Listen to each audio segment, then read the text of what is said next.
بسم اللہ الرحمن الرحیم۔ شروع اللہ کے نام سے جو بڑا مہربان نہایت رحم والا ہے۔ السلام علیکم۔ آج ہم پڑھیں گے کلاس سیکنڈ ایئر کے مطالعہ پاکستان کا چیپٹر نمبر 4، جس کا نام ہے پاکستان کو اسلامی جمہوریہ بنانے کے اقدامات۔ ہمارا آج کا ٹاپک ہے قرارداد مقاصد۔ قیام پاکستان کے بعد پہلی دستور ساز اسمبلی قائم کی گئی، جس کے ذمے نیا آئین مرتب کرنا تھا۔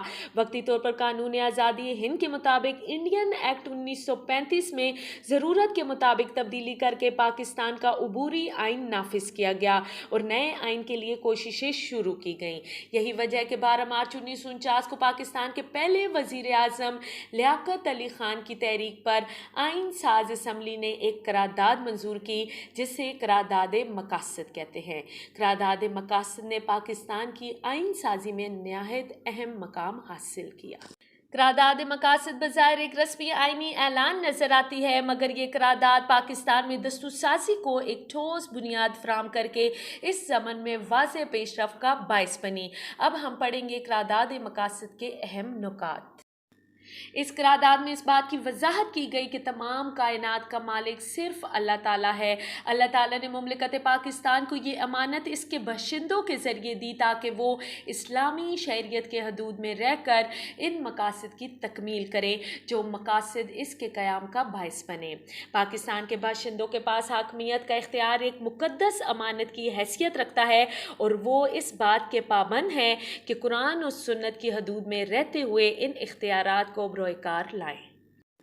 ریاست اپنے اقتدار اور اختیارات کا استعمال عوام کے منتخب نمائندوں کے ذریعے کرے گی، جس میں جمہوریت، آزادی، مساوات، رواداری اور معاشرتی انصاف کے اصولوں پر اسلامی تعلیمات کے مطابق عمل کیا جائے گا۔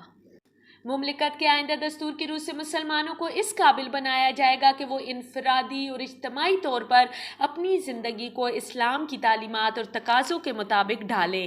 اس مقصد کے لیے انہیں مناسب ماحول فراہم کیا جائے گا۔ یہی وجہ ہے کہ ریاست مسلمانوں کو اس قابل بنائے گی کہ وہ اپنی انفرادی اور اجتماعی زندگی اسلامی تعلیمات کے مطابق بسر کر سکیں۔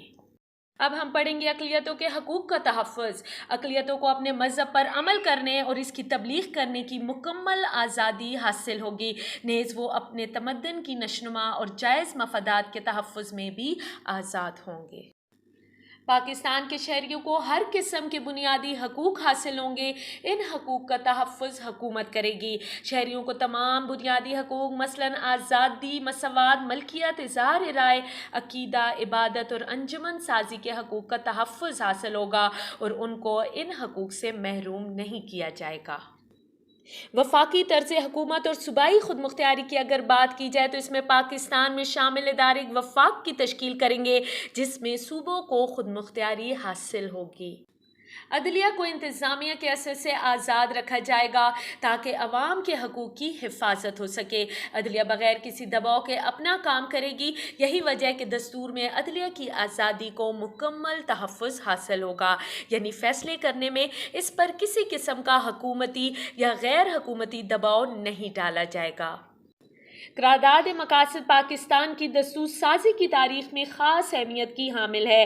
اس قرارداد نے ملک میں دستور کی شکل اور کردار کے حوالے سے جاری اختلافی بحث کو ختم کر دیا اور یہ واضح کر دیا کہ پاکستان کا دستور اور پاکستانی معاشرے کی بنیاد اسلامی تعلیمات پر ہوگی۔ قرارداد مقاصد کو بعد میں بننے والے پاکستان کے تمام دساتیر کے آغاز میں افتتاحیہ کی حیثیت سے شامل کیا گیا۔